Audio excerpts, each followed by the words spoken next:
कुछ कैंडिडेट्स के क्वेश्चंस थे कि hobbies, interest, extra curricular activities etcetera से संबंधित कितना डीपर किया जाए।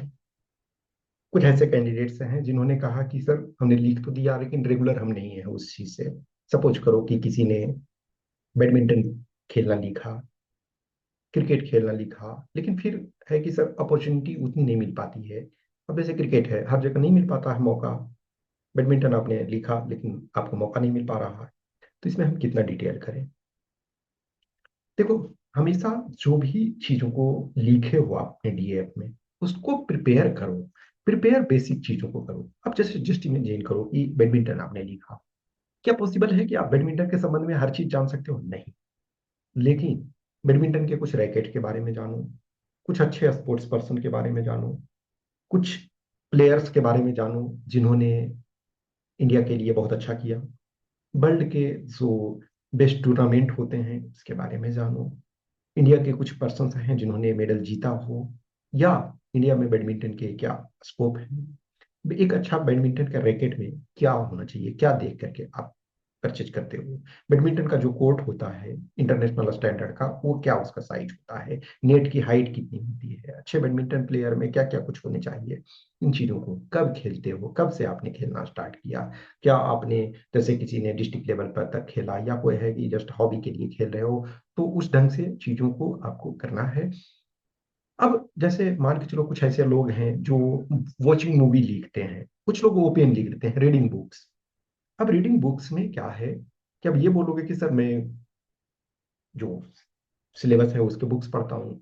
हॉबीज का मतलब है कि आप बियॉन्ड अपने सिलेबस के, आप इन लक्ष्मीकांत को बोलोगे कि मेरी हॉबी लक्ष्मीकांत बुक पढ़ना है, या आप बोलोगे एनसीईआरटी की किताबें पढ़ना मेरी हॉबी है? नहीं डियर, वो तो आपकी मैंडेटरी है। विदाउट आप उसके पढ़े हुए यहाँ तक नहीं पहुंचे हो। तो जैसे आपने बहुत सारे कैंडिडेट्स हैं कि प्लेन रीडिंग बुक्स लिख देते हैं।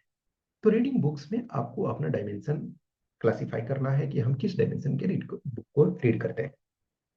सपोज आप ऑटोबायोग्राफी लिखते हैं, बोलते हैं, मतलब चूंकि तो आपने लिख दिया है ऑलरेडी प्लेन में, तो ऑटोबायोग्राफी, तो कम से कम 5 से 10 फेमस पर्सनालिटी की ऑटोबायोग्राफी।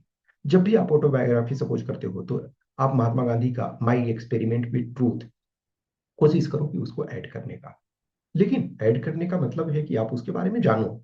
दिस इज ट्रू, आज के डेट में पूरी बुक को पढ़ने की जरूरत नहीं होती है, समरी भी मिलती है। लेकिन यदि आपने किसी बुक को लिखा है डियर, पढ़ लेने से, महात्मा गांधी की जीवनी को पढ़ लेने से कोई नुकसान नहीं हो जाएगा। सपोज करो एपीजे अब्दुल कलाम के बारे में आप पढ़ते हो, बहुत सारी चीजें आपको जानने के लिए मिलेगा।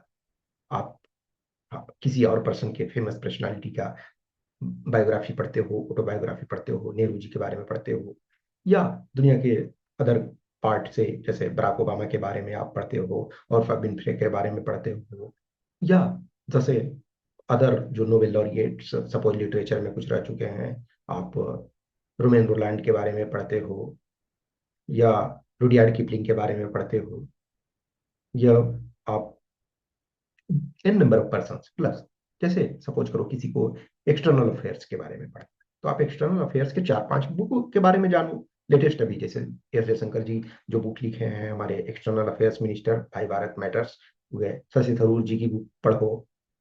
तो जो भी चीजों को आपने लिखा है, एटलीस्ट इतना होना चाहिए कि ये नहीं कह सके कि ये लड़का बेवकूफ है।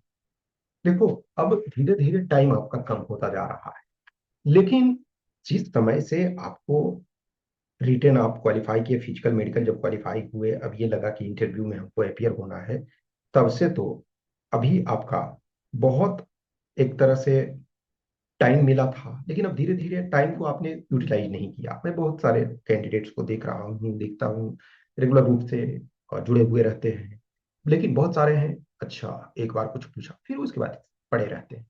आपको रिकॉग्नाइज करना पड़ेगा कि किसी चीज को आपने लिखा है तो सोच समझ करके लिखा है। जैसे किसी को खाना बनाने की हैबिट, हॉबी है, जो लिखा है फूड मेकिंग फूड, तो कुछ ओपनली लिख देते हैं।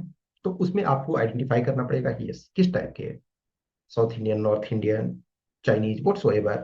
अब खाना बनाने में ये मत बोल देना कि मैगी बना लेता हूँ और कॉफी बना लेता हूँ, ये एकदम टोटली निगेटिव जाएगा। किसी भी चीज को जब लिखो, जनरली क्या है कि खाना बनाना एक कला है, तो उसमें आप ये नहीं बोल सकते हो कि नूडल्स बना ले रहे हैं, मैगी बना ले रहे हैं। जो चीजें रेडीमेड है उसमें आप पानी डाल दे रहे हो और जस्ट ये प्रोसेस जस्ट कर दिए, नहीं, उसमें कुछ आपका कंट्रीब्यूशन नहीं है। तो जिस भी चीज को आप लिखे हो एक्सप्लोर करो।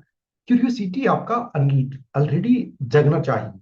कि सोचो कि यदि मैं क्वेश्चन पूछ रहा हूँ तो मैं किसी को क्रिकेट खेलने का पसंद है, क्रिकेट के बारे में है, तो क्या मैं क्रिकेट में क्वेश्चन पूछ सकता हूँ? तो ऐसे आप पूछने की कोशिश करो, जितना हो सके डायमेंशन में एक्सप्लोर करो। और अधिक से अधिक, जैसे आज के डेट में आपको लाइब्रेरी जाने की जरूरत नहीं है। कि पहले क्या होता था कि किसी चीज को लिखा लाइब्रेरी, आज नेट पे कोई भी चीज को सर्च कर सकते हो, सर्च कर सकते हो। दुनिया के, जैसे अब किसी को रनिंग का शौक है तो दुनिया के जो फास्टेस्ट 10 रनर हैं उनके बारे में हम जान सकते हैं। इंडिया के कौन है, इंडिया के फीमेल मेल, ये सारी चीज। एक लॉन्ग रनर है उसमें क्या डिफरेंस होता है, और जो शॉर्ट डिस्टेंस के रनिंग करते हैं उनमें क्या डिफरेंस होता है बॉडी में, मसल फाइबर में, और ये सारी चीजों में। तो ये सब को आपको डेवलप करना है, कॉन्फिडेंस और मजा लेना है। कि मुझे उसी बहाने मौका मिला, उसी बहाने चीजों को जानने का मौका मिला, एन नंबर ऑफ न्यू चीजें जानने, ठीक है। तो उसको एक्सप्लोर करो जितना आप कर सकते हो, अनलिमिटेड नहीं। एक दिन में आदमी अच्छा खासा एक सब्जेक्ट के बारे में जान सकता है। आप एकदम बच्चे नहीं हो, आप ऑलरेडी क्रीम हो।